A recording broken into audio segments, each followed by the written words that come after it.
but you have to look at the localizations holistically.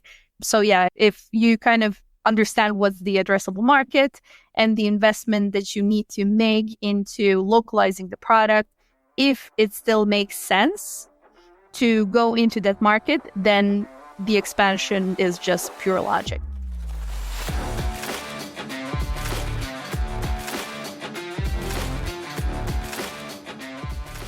Welcome to the Multilingual Content Podcast, where experts discuss international content management, product localization, and global expansion. I'm Katerina from Undertow. We create and manage localization programs for B2B SaaS companies so they can grow globally. Today, our founder, Nicola Calabrese, will be talking with Tamara Ceman, a marketing leader specializing in product-led growth for B2B SaaS companies. Tamara has built marketing teams, driven content-led growth, and helped businesses scale internationally. In this episode, Nicola and Tamara discuss the role of marketing in PLG, challenges in global expansion, and how localization drives product adoption. If you are scaling internationally, this episode is packed with insights. So, let's dive in.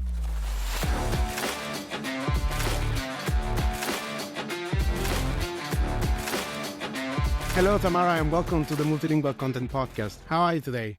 I'm doing great. Thanks so much for having me.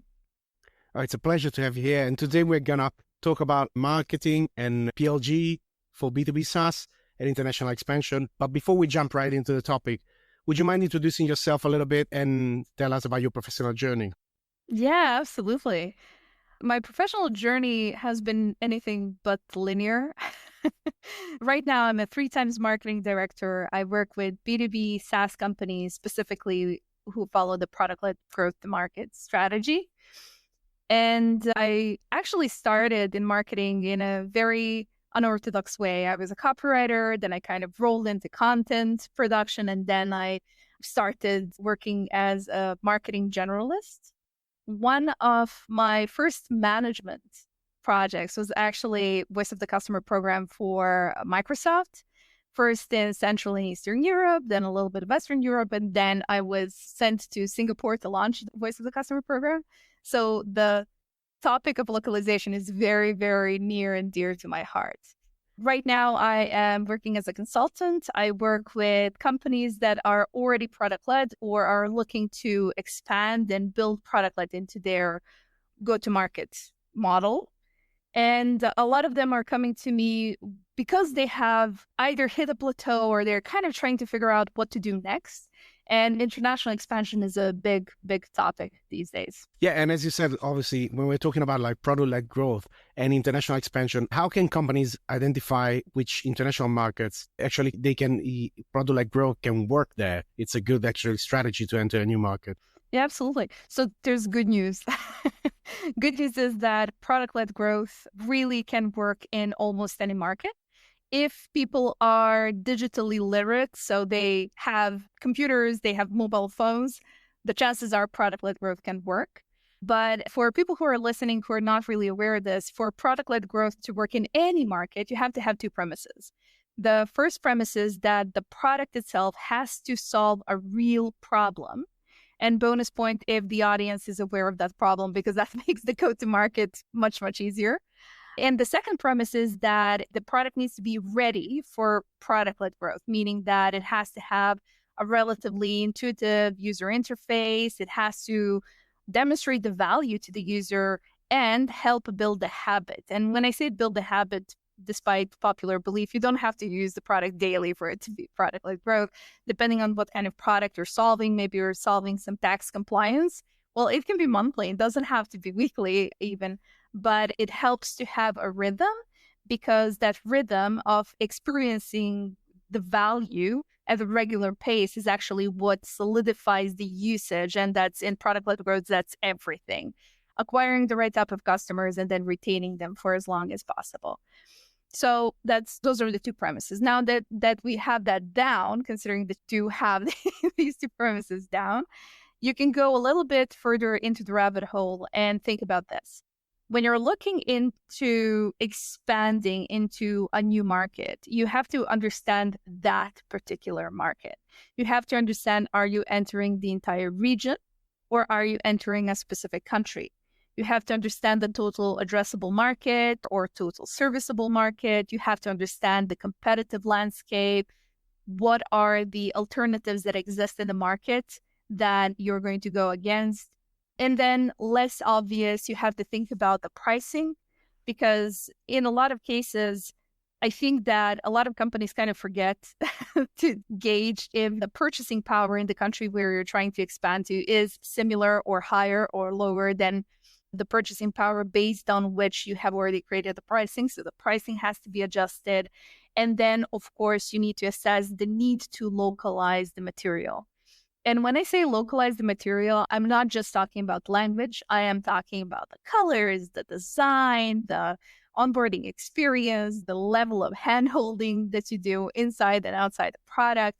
But I think that when it comes to localization, language tends to be the biggest barrier, or at least biggest barrier to entry, not necessarily barrier to retention, if that makes sense. And a lot of people do focus on language, which I think is justified, but you have to look at the localizations holistically. So yeah, if you kind of understand what's the addressable market and the investment that you need to make into localizing the product, if it still makes sense to go into that market, then the expansion is just pure logic. But one thing that I like to say, that even if you have everything down and you see that, yes, on top of the cost per acquisition and the added localization costs, we still have enough margin to make this work, you would be better off first experimenting and doing a couple of well-structured tests to see if that specific market is really what you assume it to be versus what the signals that you're getting from a market once you start the tests. About the thing that you mentioned about language, absolutely, language is one of the barriers. And Yes. but something that I feel sometimes is underestimated is how the messaging might need to be localized as well. Yes. Like what's the pain point of a user in a market is not necessarily the same pain points that you got in another market. Let's say, for example, in Germany, security of data might be a more important concern than other things that are relevant, let's say in the US or in France that is next door. So these kind of things as well. And that will reflect in the language as well. But it's, let's say, before that, it's like a strategic choice as well. And the other funny thing that they found as well that is a bit underestimated is like when you said it rightly, the competition when you enter a new market. Oh, yes. It's sometimes the competition is not even like, let's say, another product. It might be just people do things in a certain way. It could be like an Excel spreadsheet sometimes. And you have basically to convince them that your product is much better than an Excel spreadsheet. And they might not even know that your product or something like your product even exists. So that's something to look at the strategy, like messaging strategy and how you want to position yourself and the kind of content as well that you localize. You cannot start 100%. To localize everything. Imagine you have like hundreds of blog posts because and you want to localize all of that. That's, to be honest, it wouldn't make sense. Absolutely. And it doesn't even make sense because what works in SEO in one language does not have to work in another language. So you really need to pick your battles.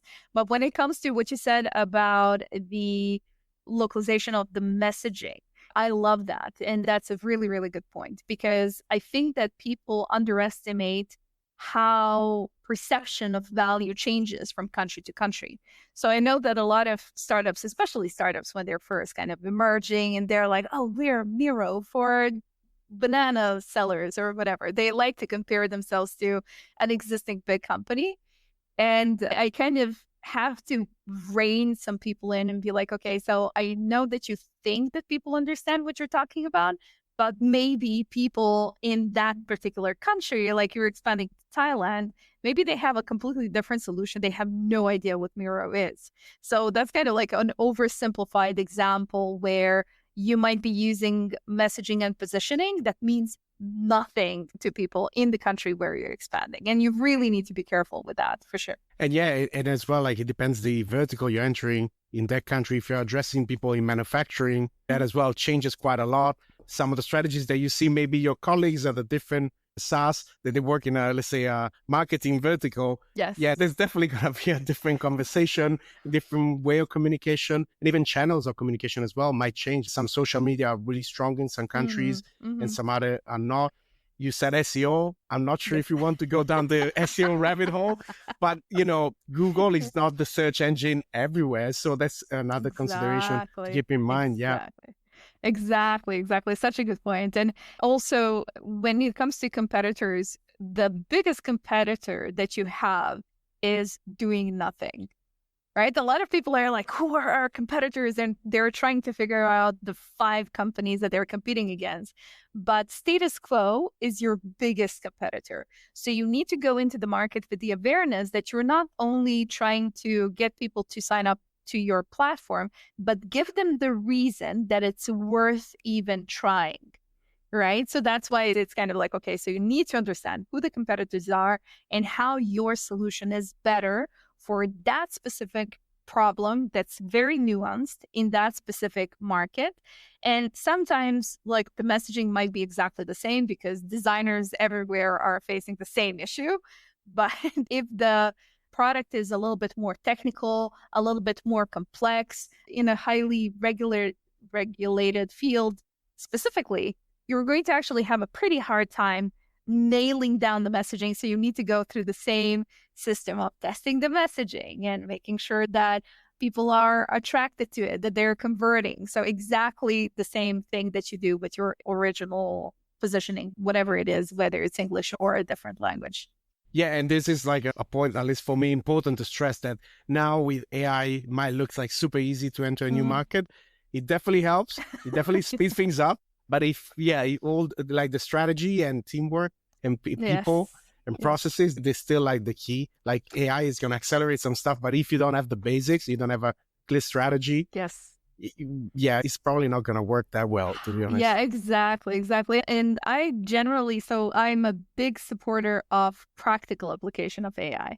So whenever I see AI smartly infused into the product, smartly used to boost the productivity of the team, perfect. But a lot of companies are kind of blindly trusting the results, especially of Gen AI. And I have to say that I really, really disagree with. When back in, I think, September, October, I worked with someone who they were kind of trying to figure out, should they expand to South America market? And one of the things that I wanted to do is actually just translate everything with AI, which sounds great on the surface, but after just a 20-minute conversation about talking about the implication of what does it mean to translate with the AI, who's going to do quality assurance? Are you going to be able to kind of follow through with the imprint of expectations? Great that you translated your website to whatever language, but now that person who came to your Spanish website, they have this idea of, okay, so this product is in Spanish and I'm going to get support in Spanish. So you're imprinting false expectations on them. And that can be very damaging, especially when you're entering a market and you're setting these very high expectations. It's better to set lower expectations and then supersede them than to kind of set expectations and then go far below. Yeah, I mean, I absolutely agree. And with this, around this, the idea that you translate your whole website and that's it. Sometimes that what happens. Like they translate the website and the first question is like, how do people get to your website? Like if you've not done SEO, you're not doing ad campaigns, you have no way to, let's say, distribute and have people know, like you're not known in that market. How are they going to end up on your website? Yes. So that's still why, like, for example, we usually recommend to have a look at the whole customer journey. Seeing like how do people actually get to know, become aware of you, and then all the steps. And another one that is super important and I would like to talk about is onboarding and activation. How do you make sure that, it's great, product-led growth, so they can even do the self-service, they get on the platform. How do you make sure that in a new market, they love it and they use it as they do in your, let's say, home market? Absolutely. It's a very good question. And it's a little bit, I would say it's a big question with a big answer. So we're going to try to keep it very tight. But activation is not same size everywhere and not the same size for every audience. If you are moving from marketing to a more technical audience that are familiar with similar products, then your activation and onboarding process when somebody signs up to the app can actually be pretty slim, pretty tapered down. You don't want to disrupt their discovery through the platform.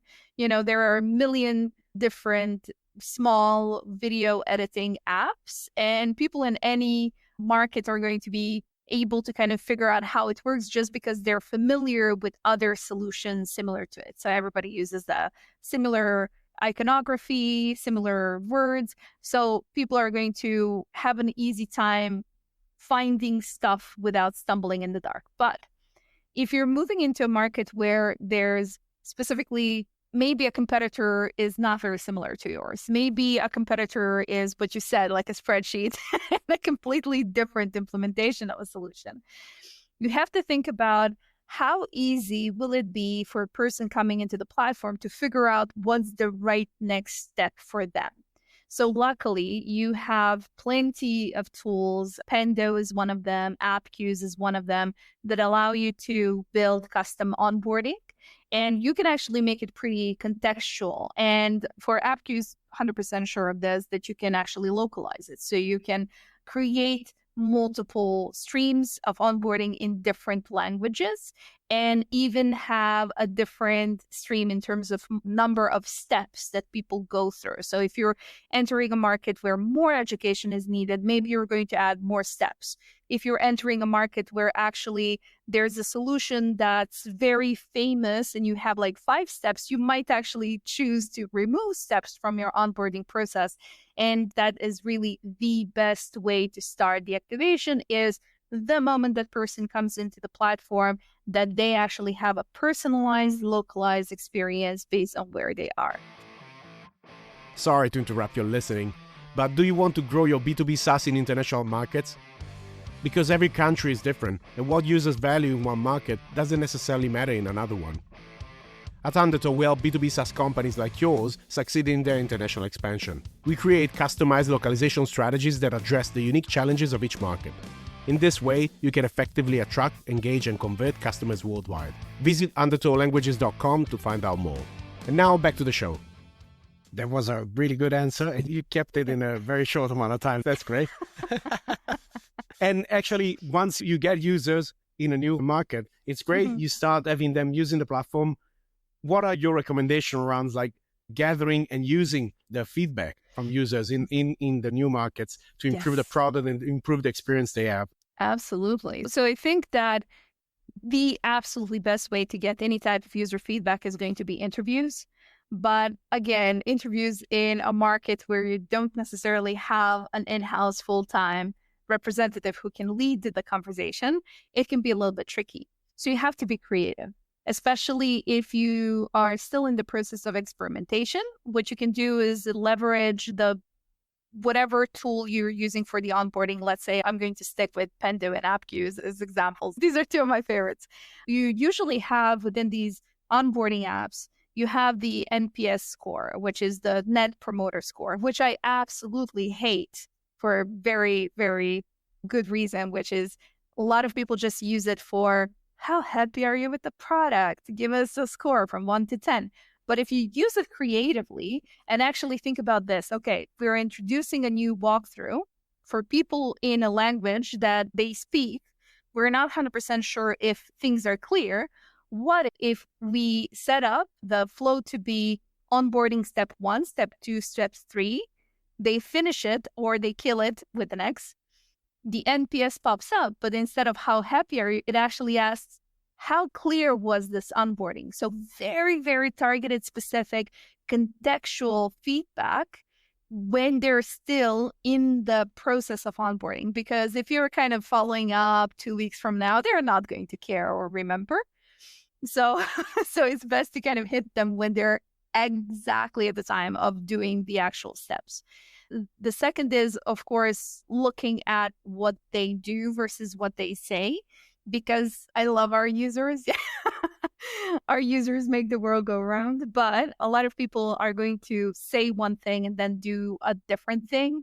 So pairing the feedback with looking at screen recordings or looking at behavior activation of usage of certain features in the platform actually goes a long, long way. And when you start collecting this or piling them, you have to make sure that you are kind of organizing these things, especially if you're testing multiple locations at once.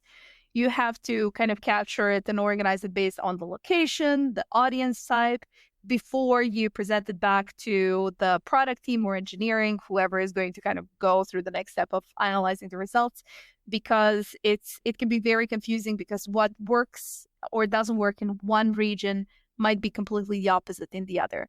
So you have to take that into consideration before handing over the feedback to whoever handles the next step. Yeah, makes absolute sense. And then sometimes, let's say it's nice when something that was picked up in a market can actually be applied to improve the experience in another market. It doesn't always happen, but it can happen. It's a positive experience. Yeah, absolutely. Absolutely. I think in either way, you want to start with the modest onboarding, right? You don't want to overwhelm them.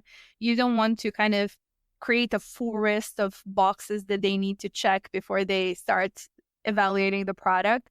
You want to make sure that the moment from entry to usage of the product is as linear as possible.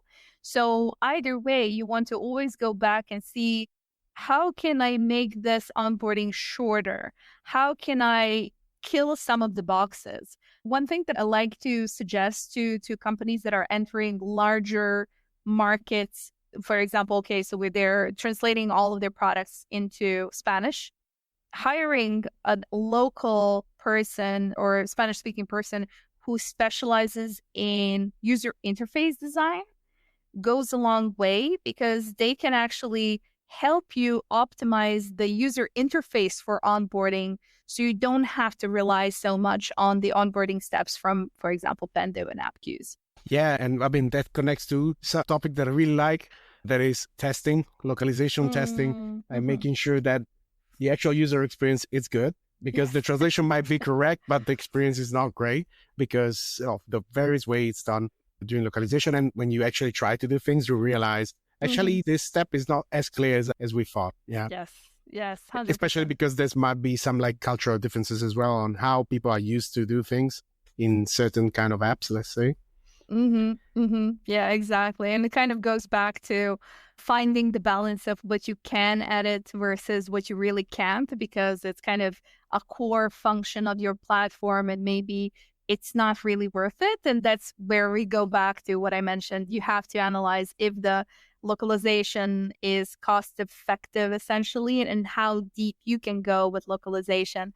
I think one tiny thing that a lot of companies kind of forget, especially the ones that say like, oh, let's go and translate everything with AI, they kind of forget that your design depends on the words, right, that you put into the menus, the buttons, the calls to action. And if you have something simple as buy now, in German is going to be very different. In French is going to be very different. Spanish is going to be very different. And the length of that CTA is going to be different. So if you have a hard-coded button frame, essentially, then, everything is going to look broken. So you have to make sure that you have quality assurance that tests and checks everything 100 times before you even start that testing phase.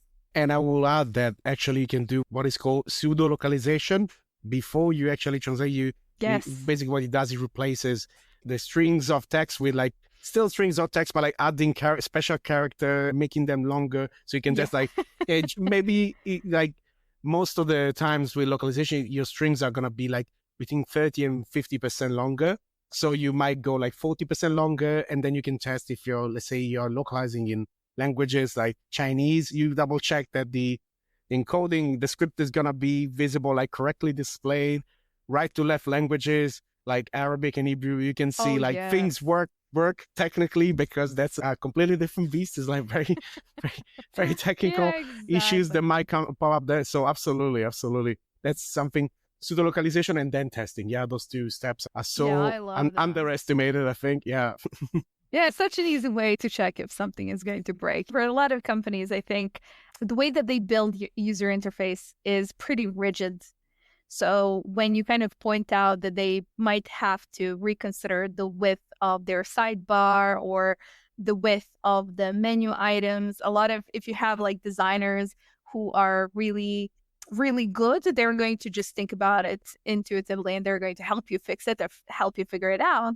But if you're working with a very rigid creative team that says like, no, it's a beautiful work of art and we can't add anything or remove anything, then you're going to have a really, really hard time figuring out, okay, so what's the minimum viable localization that we can do to still prove that it's valuable, because it can really, really, really create a problem and just the product seem broken. Yeah, it makes sense. Absolutely. And the other thing, I want to go a little bit back to the competitor analysis. Yes. Are there like specific steps that you will recommend to conduct an effective competitor search when entering international markets? Absolutely. And there are plenty of ways that you can run a survey that can be in the language of the region that you're entering. You can do paid surveys, you can do free surveys through partners. But what I want to say is that besides just looking at the partners, you need to look at the market as a whole. And when I say target markets, I never actually think just the person that you're targeting. Target market is also the chain of supply, the partners, the providers of adjacent services. And during that exploration phase, when you're looking at, okay, so what are the direct competitors, meaning that our features are fitting 50% of the features that they have? What are the alternatives, meaning that their feature set does enough that they actually might not want to move? And what are the companies that are supplying them or that are enabling them to deliver their service? Because in some cases, for example, if you're doing video hosting, maybe they have a video hosting company that's cheaper, which is enabling a competitor to actually come way below the price that you're able to justify because your video hosting might be more expensive. So that there are a lot of rabbit holes that you can go down depending on which industry you're in. But it also provides opportunities, because when you are doing these competitor researches, you can also find opportunities for great partnerships. You can find great channel partners, which actually helps with something that I would love to touch upon, which is going to be the pricing compliance piece. And you can actually find really good ways to nuance, or really good places where the nuance in positioning and messaging is obvious, that you can borrow and then implement in your own messaging as well. So yeah, surveys, just manual research using local Google Trends. There are a lot of different options for competitor research. And once you identify the competitors, what strategies would you recommend to differentiate themselves, especially in crowded markets? Absolutely. So always look for what makes you special and what talks or what speaks to your exact audience. Don't try to copy them. They are in the market. They have certain type of audience. You might not go after exactly the same type of audience. There might be a nuance in who you're going after. So when I'm doing competitor research, I actually like to do it in layers. So first you identify, let's say 3 to 5 real competitors, direct competitors, somebody who matches your service pretty well. And then 3 to 5 alternatives, which is, they have a feature set that you can use. And then a couple of different alternative solutions that are not even solutions, but they're a way of doing things, right? Based on that, you have to look at just holistically, who are they serving? Who's happy? Who's not happy? And don't just ignore the happy people. A lot of people go like, yeah, look at them hating on this competitor. We're so much better. No, you have to look at the happy users of competitors as well. look at their Trustpilot reviews, Google reviews, understand exactly what people are saying works and doesn't work with their product. I would say that Reddit is my favorite place to go for anything that doesn't work, because people are going to be very vocal on Reddit about that. That's where you're going to see kind of the opening starting to show. Maybe you can find a small portion of the audience as an entry point that's really not happy with the solution, but what you are offering is actually much better or good enough to satisfy their current need. Or you can actually come in with a lower price than the competitor that's currently there. And so when you come in with a lower price, then people are going to be easier to switch, because they're going to see the investment of switching as lowering the cost for a prolonged period of time, which is great. But it doesn't have to be that. Sometimes you can also find that the companies that you're competing against are mammoths or dinosaurs. Maybe you're competing against a Microsoft solution. People are like, I can't do another spreadsheet. And you can actually position your solution as a much simpler, modern solution. So it really is, a lot of knowledge comes from that local competitor research, and I don't think anybody should skip it ever. And now I'm going to ask you what you mentioned before, pricing and compliance. If you can yes. briefly go into that, why they're relevant, why they're important. Okay. Another big one, take two of trying to stay within the frame. So when the companies are looking into expanding into additional markets, very often they kind of forget about pricing. So I mentioned before that you need to be aware of the purchasing power of the country that you're expanding to, but that's not necessarily all. I'm going to give you a tangible example. So let's say last year working with a client, and they are a $100 product that are now starting to sell into Australia. They're based in the US, so it's US $100, but now they're selling in Australia. And when you convert the currency, that's already Australian dollars. So because of the purchasing power, the currency, you already have this visual 50% increase in comparison to what you're charging locally. And then on top of that, you also have sales tax, which is another thing that a lot of companies kind of forget to take into account. You as a service provider, platform provider, or digital goods provider are responsible for collecting sales tax from a lot of different places where you're selling, depending on if you're hitting the threshold or not. But let's say you are. And the threshold, for those of you who don't know, kind of a limit to which you can sell without the sales tax being added. And then after you sell a certain amount, you have to collect the sales taxes. In some states and some countries is actually zero. If you make one sale, you have to collect the sales tax. So the sales tax is also called the buyer tax, because it's actually not coming out of your own pocket. It's the tax that the buyer pays. When you go into a store in Europe, you're going to have the VAT added to the price. And when you're buying anything in the US, you're going to have their own sales tax. In Australia, I think it's GST or something like that, and it's 10%. So we go back to the example. Now you have your $100 product that's already $150-ish or close to $160 as a base because of the currency conversion. And then you add the sales tax on top of it, which is going to be another 10%, which is actually pretty low. And you all of a sudden have like $165, $170. So it's closer to $200 than $100. So the perspective or the perception of the person who's buying is going to be like, holy cow, okay, should I change my IP and put the fake address for the US, right? So you're complicating everybody's lives if you're not doing this correctly. So the price really needs to be considered. And in some cases, you are going to have to lower the price by 20%, by 50%, which is another thing you need to take into account when calculating, is it worth it to expand into a new market? The good news, though, is that there are platforms that are making this part of compliance easy.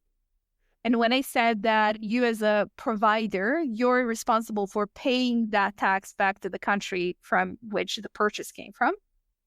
And I know it's convoluted, but it's tax. Tax is always convoluted.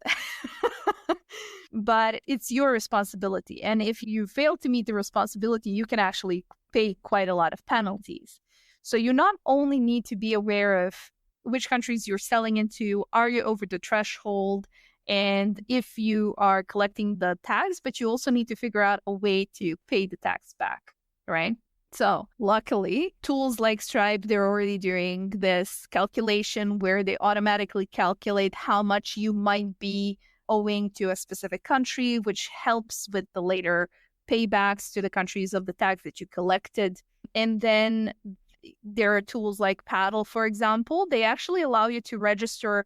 They serve as a merchant of record, which essentially means that they have presence everywhere. So for software companies, specifically for subscription as a service, they can actually serve as a merchant of record, which means that they take upon themselves to handle all of the compliance, all of the payback. I'm not affiliated. I wish I was. It's a brilliant solution. And it makes really life much easier. But you have to figure out what is the easiest for you. Are you sure that you're going to sell over the threshold? So before you even start looking into or kind of experimenting with the market, do have a sanity check in the background to understand what are the compliance implications, the legal implications, and tax applications of that expansion too. I think that was really good. It was, and I think it's a good way to close, a good note to close on. Absolutely. But before we wrap up, what is the best way for people to reach out to learn more about what you do? Is there a specific channel you recommend to get in touch? Absolutely. I'm pretty active on LinkedIn.